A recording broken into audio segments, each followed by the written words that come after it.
Hello बच्चों, let's read the question first. Suppose the initial charge on the capacitor is 6 millicoulomb. What is the total energy stored in the circuit initially? What is the total energy at a later time? A charged 30 microfarad capacitor is connected to 27 millihenry inductor. तो पहले इसका की concept पे ध्यान देते हैं बच्चों कि इनिशियली जो है एक कैपेसिटर था जिसके अंदर 6 मिलीकूलम चार्ज था। तो एनर्जी स्टोर्ड क्या था बच्चों, इसके की कॉन्सेप्ट पे आते हैं।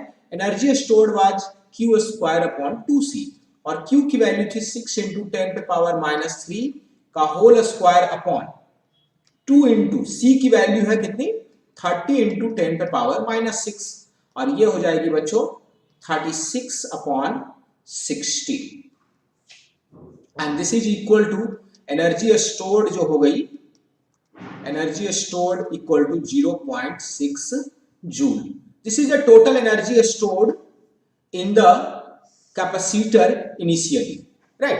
उसके बाद कहा जा रहा है कि एक चार्ज 30 माइक्रोफैराड कैपेसिटर को कनेक्ट कर दिया गया है 27 मिली हेनरी इंडक्टर से।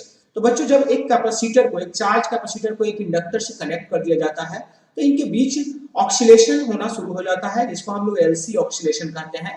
कि समटाइम्स क्या होता है कि capacitor was fully charge, capacitor starts discharging and inductor becomes charging, right. Inductor के चार्ज होने के बाद क्या होता है, कैपेसिटर के अंदर चार्ज घटता जाता है या एनर्जी घटती जाती है और कुछ समय बाद क्या हो जाता है, इंडक्टर फुल्ली चार्ज होता है, कैपेसिटर जो होती है वो अनचार्ज हो जाती है। इस तरीके से इनके बीच ऑक्सीलेशन होती रहती है।